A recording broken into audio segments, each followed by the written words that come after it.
Polo TIC, donde los estudiantes desarrollan su potencial creativo y son apuestas a la educación disruptiva. De esta manera, Misiones sigue generando la economía del conocimiento, lo que va a permitir mejores trabajos en el ámbito de la programación, la robótica y la tecnología.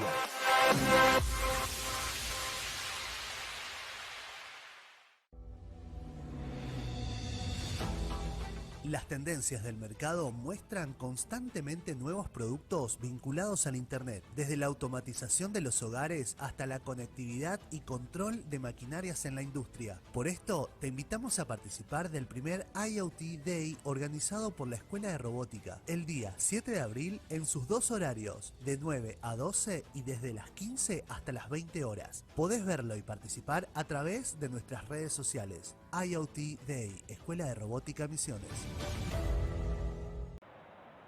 Sí. Bien, Edgar nos acompaña desde Colombia, nuestro también país amigo, conocido. Tenemos un amigo en común que es Ronald Gutiérrez, que siempre nos acompaña en nuestros webinares. Así que, bueno, Edgar, cuando Listo, nos avises. ¿están viendo la pantalla? Perfecto, se ve bien, está todo correcto. Buenos días, mi nombre es Edgar Ladino, soy profesor de la Universidad Distrital Francisco José de Caldas, vinculado al programa de Ingeniería Civil y de Tecnología en Construcción, de Tecnología en Construcciones y Obras Civiles, también al programa de Maestría de Ingeniería Civil. Esto está asociado a la Facultad Tecnológica acá en Bogotá. Este proyecto de EOFTICS comenzó hace alrededor de 8 meses. Nosotros como ingenieros civiles, bueno, yo soy ingeniero civil, ingeniero topográfico, y mi campo de acción es la hidráulica y la hidrología. En ese orden de ideas, nosotros los ingenieros civiles estamos un poco como alejados de este tipo de tecnologías y pues a mí me llamó la atención del Internet de las cosas, cómo yo podría vincularlo sobre todo al aula con mis estudiantes y partí de cero y de forma empírica. No desarrollé ningún tipo de curso, sino solamente pues viendo manuales, viendo desarrollos en YouTube y así surgió este proyecto. Bueno, el Internet de las cosas, una definición formal, pues es la comunicación de objetos físicos a partir que envían señales a través de sensores, ¿de acuerdo? Envían señales y estas señales son recibidas a través de una nube y en esa nube pues, es posible generar una Big Data y analizar y encontrar, pues en términos de nuestra experticia, patrones de comportamiento. Patrones de comportamiento. Todo esto gira a un solo concepto y es al concepto de ciudades inteligentes, Smart Cities. ¿Cómo se puede concebir desde un punto de vista urbanístico, desde un punto de vista tecnológico, una ciudad inteligente? Entonces, ahí comienza el desarrollo de este enfoque de Eye of Things. Básicamente en la ingeniería civil puede ser aplicada en diferentes aspectos: túneles inteligentes, estructuras, monitoreo de estructuras, seguimiento del comportamiento estructural de un puente. En términos hidráulicos, pues podemos establecer a partir de este tipo de tecnología la forma cómo hacemos seguimiento a la red de distribución de agua, al sistema de alcantarillado y saneamiento. Podemos desarrollar, he estado leyendo algunos artículos, sobre todo en Estados Unidos y Europa, donde ellos están desarrollando alcantarillas inteligentes, cómo la alcantarilla emite, a partir de sensores, emite señales que son captadas en la nube y a partir de esa información se generan procesos de patrones, de identificación de fallas en tiempo real. Bueno, llamemos tiempo real un retraso de 4 o 5 segundos, ¿de acuerdo? También se puede aplicar en hidrología. El ejemplo que les voy a presentar fue un desarrollo que hicimos acá en la Universidad Distrital. Eh, con respecto a la caracterización del comportamiento de la temperatura en un intervalo de tiempo. Esa caracterización pues se hizo a partir de la implementación de 17 sensores que ya les voy a explicar. También podemos, o sea, el campo de acción, el espectro de acción de este tipo de tecnologías pues es muy grande, enfocado a la ingeniería civil. También en el comportamiento podemos monitorear el comportamiento de un pavimento, podemos monitorear el comportamiento de un talud, si el talud presenta alteraciones en términos de humedad, en términos de asentamientos, esto puede ser monitoreado en tiempo real, o sea que las aplicaciones están abiertas. También, digamos, acá en Colombia, con la experiencia docente que he tenido, los chicos, es necesario el desarrollo de las asignaturas de programación en los primeros semestres. Esto a los muchachos conlleva a herramientas que ellos pueden aplicar después cuando entren a ver su parte disciplinar, ya sea geotecnia, vías, estructuras, hidráulica, ingeniería ambiental, en esa parte. Entonces, en eso sí estamos un poco rezagados en la implementación de este tipo de tecnologías, porque pues nos centramos, y que lo respeto totalmente, nos centramos en la parte matemática, estructura de componentes básicos, que eso está muy bien, pero tenemos que sistematizar los procesos en el aula. De hecho, ya he propuesto varios artículos, algunos han sido aceptados en algunas revistas, y cómo llevamos al aula este tipo de tecnologías en ingeniería civil. Asociar al estudiante al desarrollo de prototipos, al desarrollo de aplicaciones, al desarrollo de software. Yo considero que sí, como ha pasado en mis cursos, los estudiantes desarrollan prototipos, proponen software, pues obviamente deben tener muy clara la parte teórica. Entonces, ese status quo donde el estudiante es el que no sabe y el profesor es el que sabe, ese ya hay que reevaluarlo en términos pedagógicos. O sea, esto es un proceso bidireccional. Mis parciales o los exámenes pues prácticamente son desarrollos en el aula aplicados a la hidráulica y aplicados a la hidrología.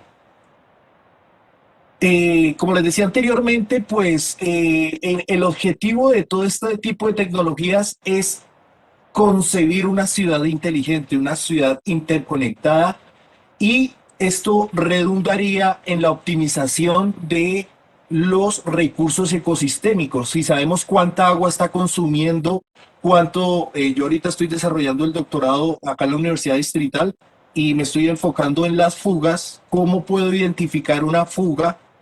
Bueno, primero creía que iba a lograr un algoritmo y eso no va a pasar, porque pues es un problema NP, es un problema complejo, pero sí puedo cerrar el buffer y poder, en términos de inteligencia artificial y en términos probabilísticos, establecer una posible ubicación de la fuga. Entonces, en términos de clasificación, pero bueno, eso ya nos daría para otra charla. Si la ciudad sabe qué está consumiendo, si manejamos las variables temperatura, humedad, si manejamos el tráfico de forma inteligente, pues se optimizarían los tiempos y redundaría en una ciudad inteligente, con el objeto de optimizar los recursos ecosistémicos que se establecen ahí en el área. Acá entramos al proceso, al proyecto que desarrollamos en agosto. Mi conocimiento en IoT era cero, o sea, yo decía, pero esto cómo se conecta, cómo un módulo, una placa MCU enviar una señal, cómo hago esto. Y pues, como lo digo, todo fue empírico. Empecé a leer, a ilustrarme sobre el tema, y bueno, yo adquirí un sensor de TH11, es un sensor de humedad y temperatura, humedad en porcentaje, humedad relativa, y la temperatura en grados Celsius.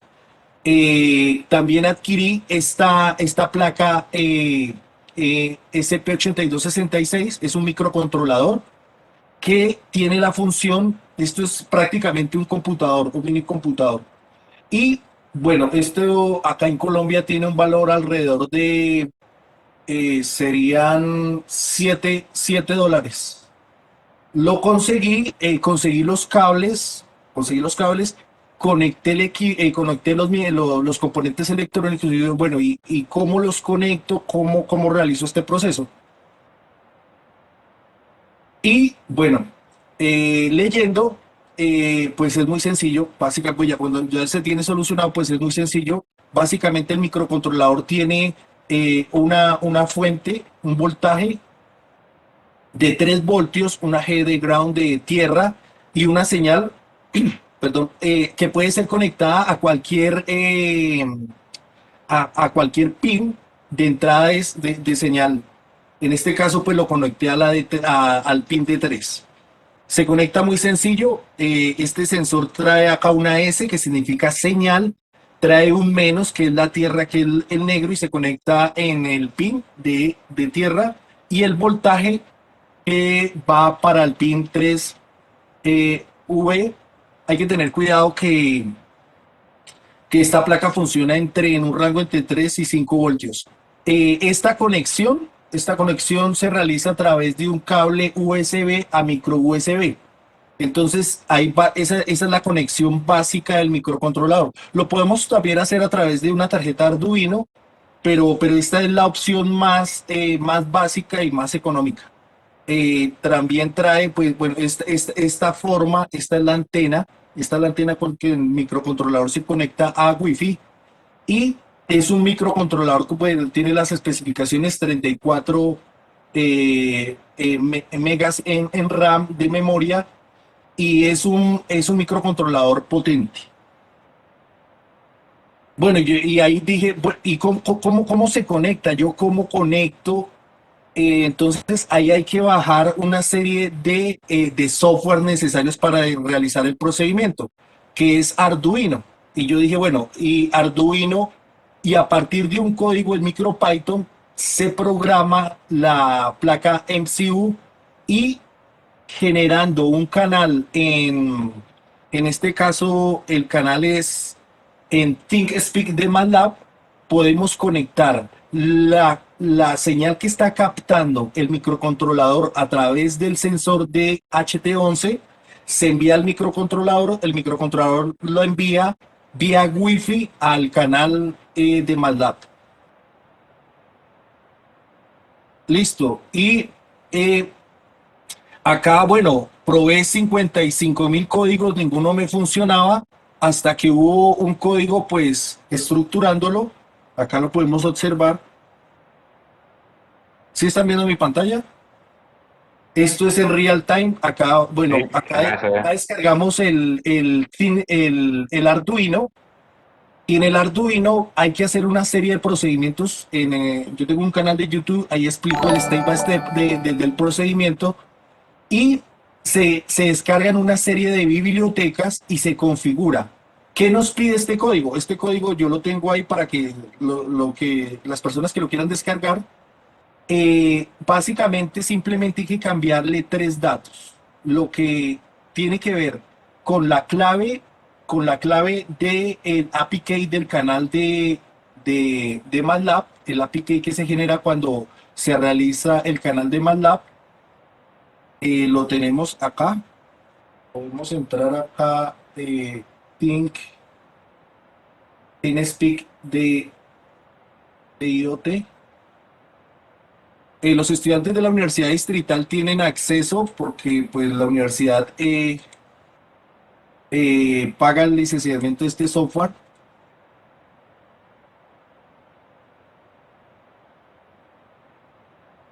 Y acá tenemos el canal. Este canal del proyecto de hidrología que se realizó con los estudiantes de hidrología de pregrado y de los estudiantes de maestría de acá de la universidad. Acá tenemos el API key. Este es el número que se requiere en el código de el Arduino para que haya conexión entre la placa, insertándole el MicroPython a la placa, y el canal, o sea, este valor alfanumérico. También requerimos el nombre de la Wi-Fi a la cual estamos conectados y la clave de acceso a Internet.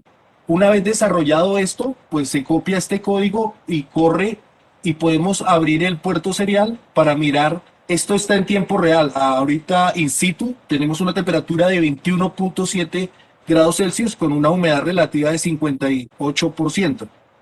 Esto está leyendo, tiene un tiempo de retraso de 5 milisegundos y conecta al canal ThinkSpeak de MATLAB, que lo tenemos en esta parte. Acá podemos visualizar las gráficas en este punto. Y acá está leyendo el canal. Acá en Bogotá son las 8:57 y me está enviando la lectura en tiempo real de temperatura y de humedad. Entonces ya ahorita entramos a esa parte de mirar el comportamiento de la temperatura. Y esto es muy importante en términos estadísticos probabilísticos. Con el profesor César García, el profesor Samudio, estamos realizando y vamos a proponer un artículo donde este tipo de tecnología puede proponer histogramas en términos estocásticos. ¿Qué quiere decir? A partir de un Big Data generado, digamos de una ventana temporal, lo que hicimos fue una semana, pero a medida que el tiempo va avanzando, se van generando N histogramas. Y desde un punto de vista estadístico, esto es un gran aporte porque estaríamos monitoreando la variable en tiempo real. MATLAB presenta infinidad de gráficas donde podemos establecer el comportamiento y correlacionar la temperatura con respecto a la humedad. Acá podemos visualizar que a mayor temperatura, pues a medida que la temperatura aumenta, la humedad relativa disminuye. Toda esta información está disponible en mi canal. Bueno, acá ya entra la publicidad. edgarladino.com. Los invito a ingresar. Y toda esta información está disponible en mi página. Y acá podemos descargar este tipo de gráficas. Y con la ayuda de MATLAB, programando los scripts en MATLAB, se pueden hacer infinidad de cosas, ¿de acuerdo? O sea, porque acá se programa en términos de código.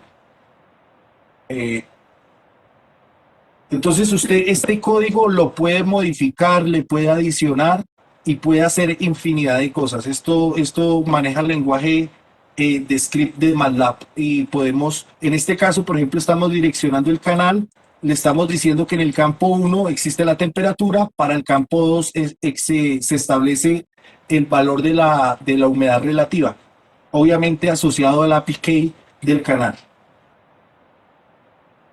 Bueno, volvamos acá a la parte de la presentación. Acá intenté conectarlo de forma autónoma, o sea, si apagamos el computador, pero se sigue estableciendo señal entre el cable USB y micro USB, el sensor sigue leyendo y sigue enviando información. Acá traté de como independizarlo del computador, pero la verdad esta batería es solamente me funcionó como 10 minutos, o sea que se debe establecer un tipo de batería autónoma. He estado leyendo y algunas fuentes de computador pueden servir, pero siempre teniendo en cuenta que el microcontrolador trabaja a 3 voltios y 5 voltios, ¿de acuerdo? Bueno, las gráficas que genera, y este es el proceso, básicamente este es el proceso que estamos realizando acá en la universidad como proyecto de investigación. Acá tenemos el mapa de la ciudad de Bogotá. Esto se realizó en QGIS, es un software libre para trabajo de información cartográfica y sistemas de información geográfica. Se ubicaron 16 sensores. Cada sensor, la ubicación de cada sensor corresponde a la ubicación de los estudiantes que participaron en el proyecto. Estos sensores, una vez que logramos que todos se conectaran, porque pues fallaban en términos de hardware, es decir, las conexiones las teníamos erróneas, o fallábamos en términos de software, el código o las bibliotecas no descargaban, o se establecía una serie de ruido. Entonces, cuando ya logramos que los 16 sensores funcionaran, comenzaron a emitir señales. Estas señales se llevaron a la red de ThinkSpeak, y a partir de ThinkSpeak copié el frame y ese frame lo pegué en mi página, y en la página pues es factible en mi página, entremos a mi página, es factible descargar un archivo plano de la información que se genera por cada sensor. Entonces, esta información está disponible acá en este link. Esta es la ubicación espacial del sensor. Hacemos clic y descarga de forma automática en real time el comportamiento de la temperatura. En este caso, descarga los últimos 100 datos de temperatura, mide cada 4 segundos la temperatura in situ y descarga un archivo plano para generar, pues, para analizar ese tipo de datos. Volvamos acá. Entonces, acá ya entramos en un poco como de mirar esto desde un punto de vista. En la academia nos enseñan a pensar un poco de forma determinística y mecanicista. Es decir, que el comportamiento del medio lo podemos asociar a una fórmula. Y pues eso está bien impregnado. No, incluso nos da miedo a nosotros los profesores arrojarles un poco de caos y un poco de modelos complejos a los estudiantes en pregrado, pero eso sería viable, ¿sí? Y no sesgarnos tanto en ese razonamiento mecanicista y determinista que nos enseñan. Es decir, a nosotros nos enseñan que la fuerza es igual a la masa por la aceleración y ese paradigma no se ha roto, pero no funciona en términos de probabilidades y en términos de un enfoque complejo y un enfoque eh, de caos, ¿sí? Eso es lo que yo he visto en cierta forma en el doctorado. Esa visión mecanicista y laplaciana siempre nos ha tratado como de encuadrar los sistemas tanto ambientales como en términos de ingeniería civil, los sistemas mecánicos y encajarlos en una fórmula. Y el medio no funciona así. La realidad, como me decía una profesora de la Universidad Distrital, la realidad supera cualquier modelo, ¿de acuerdo? Entonces tenemos que tener cuidado con la concepción. En Colombia decimos, y sobre todo en ingeniería civil, así funciona, y sí, es verdad, el edificio no colapsa y así funciona, pero el edificio está sometido a N cargas, o sea, y a N comportamientos que afectan su parte estructural. Pero como reducimos todo a una fórmula, eh, es el pensamiento que hay que mirarlo desde un punto de vista determinístico y mecanicista. Los sistemas no son mecanicistas ni determinísticos, los sistemas reales son complejos. Los sistemas reales presentan fractales, presentan colas gaussianas.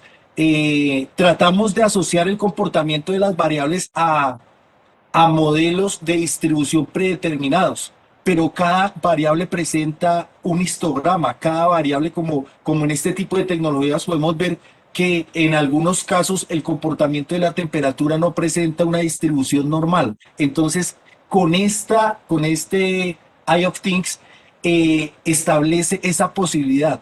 Como lo proponemos en un artículo, se pueden generar histogramas donde la variable existe una modificación o una variación espaciotemporal. ¿Esto qué redunda? Pues en sistemas estocásticos. Estamos proponiendo el concepto de cartografía dinámica adaptativa. ¿Qué quiere decir esto? En los años de experiencia, tanto de consultor como de profesor, he notado que las isolíneas que se generan a partir de información captada in situ, captada en campo por sensores, es una información con una baja resolución temporal. Es decir, tomamos una serie de tiempo y hay otro problema. Los algoritmos que se utilizan para desarrollar ese tipo de isolíneas son algoritmos que no están asociados a la variable física. Y eso es un problema. Y en el artículo, acá en el artículo lo establecemos y lo proponemos. O sea, cómo variables continuas transitorias que tienen una variación espaciotemporal pueden ser estandarizadas bajo por ejemplo, control F, IDW, bajo modelos de interpolación como puede ser un IDW, ponderación inversa del peso con respecto a la distancia, un Kriging, un vecino natural, un spline line con barreras o diferentes algoritmos. ¿Dónde está la parte probabilística de estas variables? ¿Dónde está la parte no determinística, porque estos algoritmos de cierta manera no tienen en cuenta la parte física de la variable que se está observando. Entonces, acá también proponemos un término que lo definimos con los coautores del artículo, isolíneas dinámicas inteligentes. Voy a tratar de explicar un poco eso. Para, resumiendo, ¿qué es un mapa de isotermas o de isolíneas con respecto a la humedad? Se puede afirmar que es una foto, o sea, es la interpolación de una variable a partir de una serie de tiempo, sin tener en cuenta variables probabilísticas, que es lo que se está mirando acá. Ahora, si tenemos los mismos datos y utilizamos diferentes algoritmos, los mapas van a dar completamente diferentes. Entonces, ¿cuál es el método de calibración de esta producción cartográfica? Es lo que es el debate que se debe abrir. ¿Qué variables probabilísticas, si la variable es transitoria, es decir, la variable varía en función del tiempo y el espacio? ¿Cómo podemos pretender predecir el comportamiento de esa variable en función del tiempo sin tener en cuenta procesos transitorios ni probabilísticos? Esa es la pregunta que lanzamos, ¿sí? Entonces, implementando el Internet de las cosas, acá como vemos en la parte izquierda de la gráfica, emiten la señal, se guardan el data en la nube. Esto va a un centro de cómputo, inclusive puede ser un celular, y podemos observar las gráficas del comportamiento en tiempo real y cómo esas gráficas y esas curvas, acá ya estamos pasando de curvas estáticas con el enfoque determinístico a unas curvas dinámicas con un enfoque probabilístico y estocástico. Pero ¿por qué se puede lograr esto? Porque estamos capturando los histogramas de frecuencia de esta variable en tiempo real. Si no fuera en tiempo real, pues no sería viable realizar este tipo o proponer este tipo de cartografía que la hemos llamado cartografía dinámica adaptativa acá desde la Universidad Distrital. Bueno, entonces acá, una vez obtenidos los histogramas, eh, generan un tipo de distribuciones probabilísticas empíricas. Y el profesor Zamudio me decía, bueno, y si tenemos ese tipo de distribuciones empíricas, estamos hablando de procesos estocásticos. Él es experto en procesos estocásticos. Ahora, el análisis, ¿cuál ventaja nos daría la captura de información en tiempo real? Pues la interpretación de patrones de la temperatura y de la humedad relativa, cómo se comporta la variable, pero ya siendo un seguimiento puntual, no información que se obtuvo hace 4 o 5 meses, un año. Acá el IDEAN trabaja, es el instituto encargado del manejo de la información hidrometeorológica en Colombia, y ellos pues tienen diferentes estaciones en Bogotá, pero digamos, si el proyecto se llega a escalar, ya no serían 16 sensores, sino podríamos tener N sensores, y lo cual redunda en la disminución de la incertidumbre en términos de adquisición de datos y la disminución de incertidumbre en términos de no manipulación de los datos. Digamos que el operario dejó de capturar el dato, entonces ya el dato faltante. Entonces, la automatización de este tipo de procesos conlleva a la disminución de la incertidumbre en términos de adquisición de datos y en términos de procesamiento de datos. Presenta diferentes gráficas. Acá podemos ver cómo a medida que la temperatura aumenta, pues la humedad relativa tiende a disminuir. Eh, en la página, bueno, entonces acá podemos mirar el artículo que estamos proponiendo, pues análisis de la temperatura a partir del Internet de las cosas asociado pues al microcontrolador acá en Bogotá en un intervalo de tiempo de una semana. Quiero agradecerle a los estudiantes de la Universidad Distrital, a los estudiantes que estuvieron vinculados al, a los cursos de hidrología y al curso de hidráulica computacional de la maestría, donde también pues socialicé este tipo de herramientas que para nosotros pues Es nuevo, o sea, es nuevo, pero la aplicabilidad de esto tiene un espectro muy grande, ¿de acuerdo? Quiero enseñarles, bueno, acá tenemos la posición de los 16 sensores con las lecturas promedio, tanto de temperatura como de humedad relativa. El comportamiento estadístico de las variables, pues lo normal, desviación estándar, varianza de kurtosis, el coeficiente de asimetría para las dos variables. También les dejo en mi página, aparece la codificación para que puedan desarrollar los histogramas y también para poder desarrollar estas gráficas a partir del API que he generado en el canal de TeamSpeak de MATLAB. ¿Qué tenemos más por acá? Bueno, este es el método de interpolación IDW, que es un método de interpolación que no asocia la variable física al algoritmo, simplemente es el inverso de la distancia y tiene en cuenta desde un punto de vista, es decir, que a mayor distancia, pues la influencia, digamos, en este punto P con respecto a la observación en A va a ser menor. Y acá doy un ejemplo, por ejemplo, si tenemos un sensor con la lectura de 19 grados Celsius, otro sensor de 23 grados Celsius, 15 grados Celsius, pues es posible calcular el valor en este caso, la temperatura para el punto TD. ¿Y qué hace el IDW y qué hace QGIS? Simplemente a partir de unas observaciones se genera un raster. Este raster pues está asociado a niveles de grises y cada celda corresponde a un valor, eh, puede ser temperatura, puede ser humedad, cualquier tipo de variable, y genera la interpolación, se establece la curva, la isolínea para pasando por el centroide de cada píxel. Y estos son los mapas que se generan, que se generaron.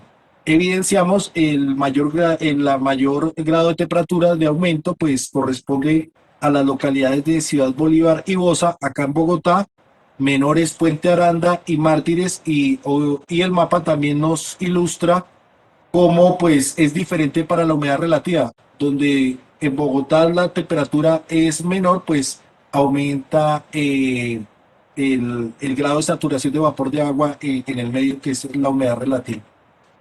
¿Qué se concluyó con este proyecto? Me permito leer. Prospectivamente en este estudio se propone el término de cartografía dinámica adaptativa, asociado a la generación de cartografía para el Internet de las Cosas, a partir del Internet de las Cosas, en el cual se visualice el cambio de la variable observada en tiempo real. Esto conlleva el monitoreo de la variable y el ajuste a partir de un algoritmo de interpolación en tiempo real y la generación automática instantánea de isolíneas, lo cual reduce de forma significativa la incertidumbre existente en la cartografía actual. Ahora, si ya consolidamos una base robusta de valores de temperatura y de humedad, podemos utilizar inteligencia artificial, ya sean redes neuronales, algoritmos genéticos, cualquier tipo de inteligencia artificial, cualquier tipo de meta heurística, para ya no utilizar los algoritmos comunes que utilizamos en interpolación espacial, que es el IDW, el Kriging, Co-Kriging, vecino cercano, sino vamos a utilizar una inteligencia artificial que esté asociada al comportamiento de los datos. Entonces ya estamos hablando de cartografía inteligente y dinámica, que varía en tiempo real.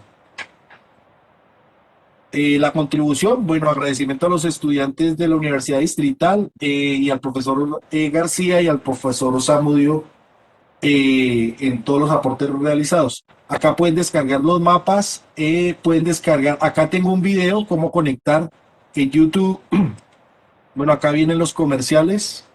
En YouTube me pueden encontrar como Edgar Ladino, tengo alrededor de 40 videos enfocados a la hidráulica, ¿no? 40 videos enfocados a la hidráulica para los estudiantes de ingeniería civil, ingeniería ambiental. Bueno, y ahí pueden encontrarlo. También vienen los comerciales. Pueden encontrarme en Google Play. Edgar Ladino Moreno, Google Play, se han, se han desarrollado 32 aplicaciones para Android enfocadas a la hidráulica, ¿de acuerdo? Esto está enfocado, son productos desarrollados para la Universidad Distrital eh, de carácter patrimonial, derecho titular patrimonial para la universidad. Y estas aplicaciones están para Android, tienen alrededor de 60.000 descargas. Y pues está enfocado al campo de la hidráulica y de la ingeniería civil y son gratuitas, las pueden descargar y están para que las puedan observar y utilizar pues en el campo de ingeniería civil, hidráulica de tuberías e hidráulica de canales. 60.000 descargas la estadística que miré la semana pasada. Y también en el canal, bueno, sigamos con los comerciales. En el canal es posible calcular diferentes parámetros en términos hidráulicos. Por ejemplo, acá tuberías a presión, mecánica de fluidos también tenemos, se puede calcular,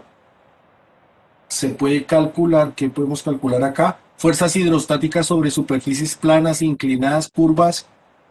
En canales, flujo crítico en canales, podemos calcular pues los que manejan la hidráulica a superficie libre, podemos calcular el flujo crítico, el YC, son parámetros hidráulicos. Todo esto se desarrolló a partir de código JavaScript y a partir de el desarrollo a partir del método de Newton-Raphson para poder solucionar los sistemas de ecuaciones implícitas y derivadas. O sea, porque el JavaScript pues no tiene un solucionador, entonces toca esto bajarlo a Newton-Raphson. Y creo que eso es todo. ¿Alguna pregunta? ¿Comentario?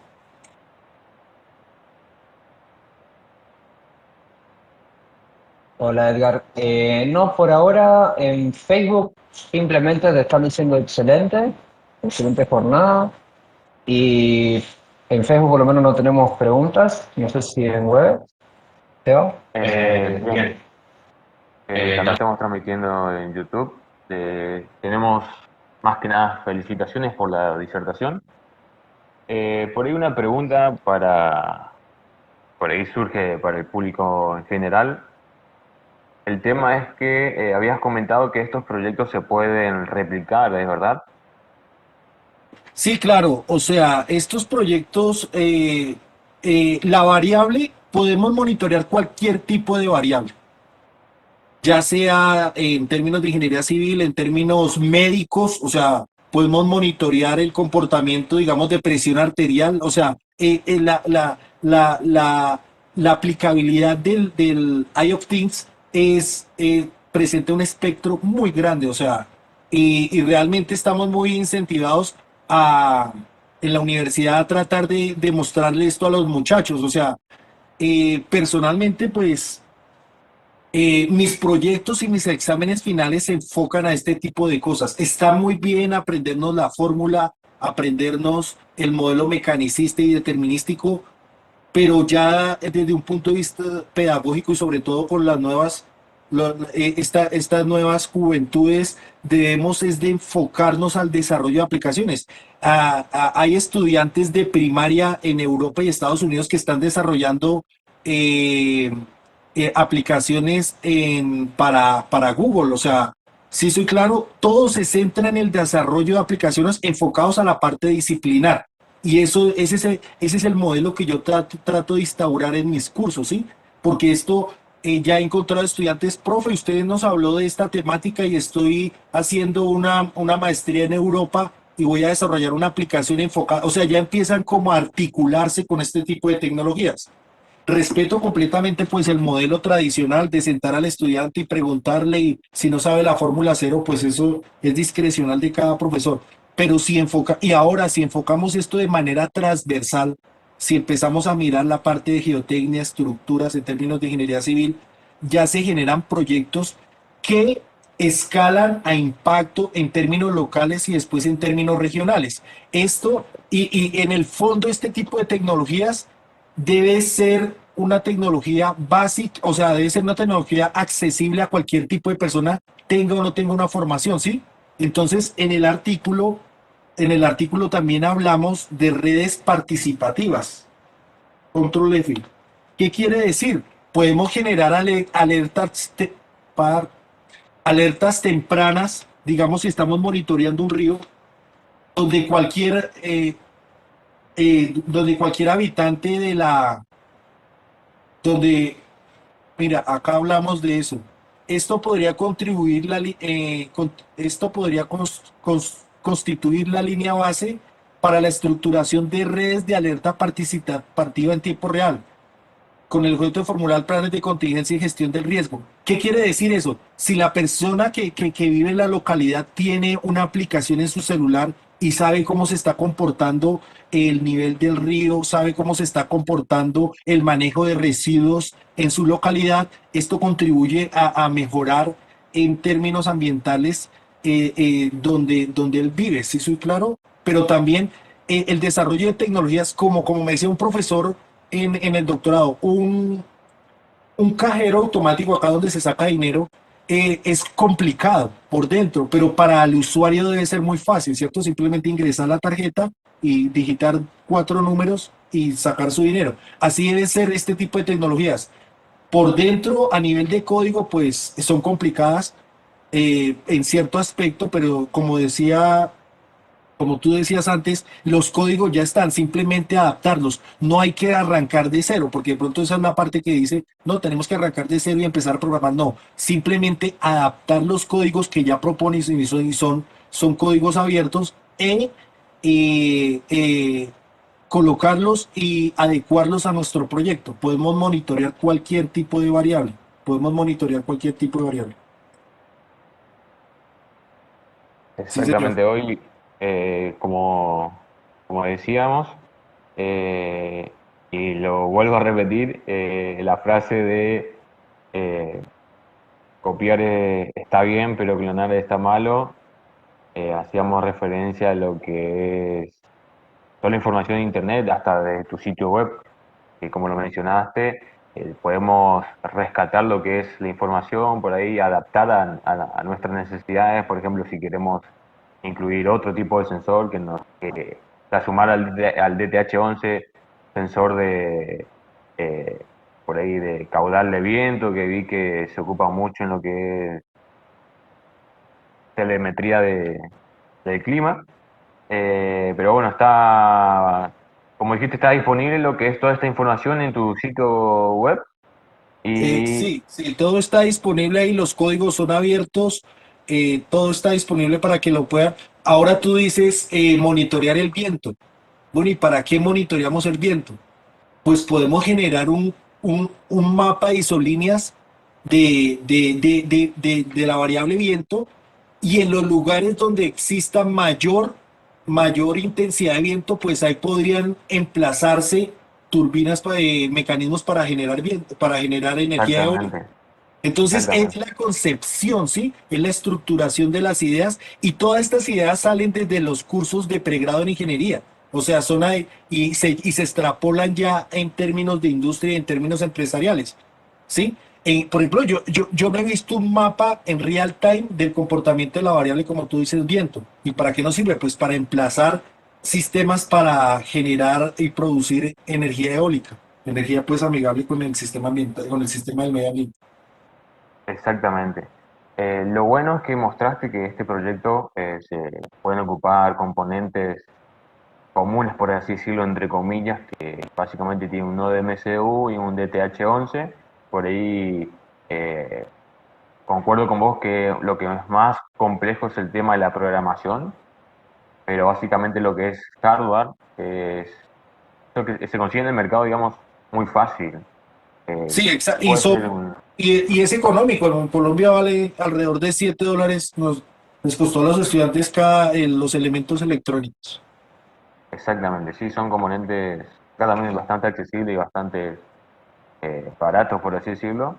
Y bueno, todos los makers sabemos que va a llegar el día en el que esto, lo que es el IoT, la domótica, la automatización, ya se va a hacer algo común en nuestras casas, en las empresas, en los campos, todos lados, digamos, vamos a encontrar estos sistemas interconectados y que nos proporcionan datos muy importantes dependiendo de la necesidad de cada uno.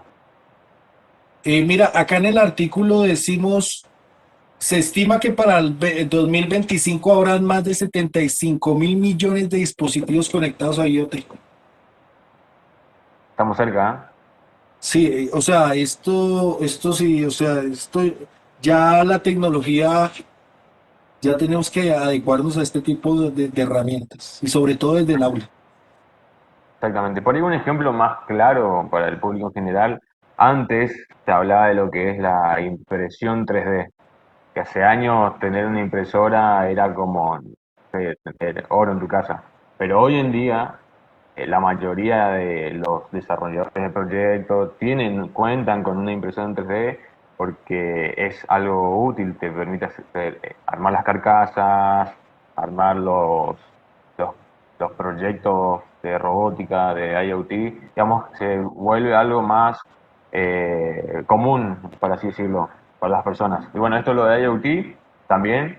Está bueno la predicción que en el 2025 tengamos esa cantidad de dispositivos y lo que siempre recalco es animarse, que la gente se anime a conocer este nuevo mundo, a empezar a investigar, a desarrollar, a hacer prototipos para también generar lo que es una mayor comunidad, la retroalimentación. Listo, Sebastián. Así que estamos, Edgar, primero que nada, Muchas gracias agradecerte. por permitirme el espacio Sí, y un saludo acá desde Bogotá. excelente, excelente. Sí, tenemos un amigo en común que es Ronald, que me pasó con contacto. Ronald Gutiérrez. Bueno, primero que nada agradecerte por participar en este IoT 2022, que es la primera edición que realiza de la Escuela Robótica. Y bueno, por la tarde vamos a seguir con otros disertantes. Así que bueno, estamos con Lautaro hoy, que es nuestro conductor del día de hoy. Lautaro, para agregar algo. Más que nada agradecer a Edgar, muy esclarecedor. Muchísimas gracias por toda la exposición. Muchísimas gracias a todas las personas que se sumaron esta mañana a nuestro primer IoT, al Internet de las cosas, vamos a decirlo de una forma más clara.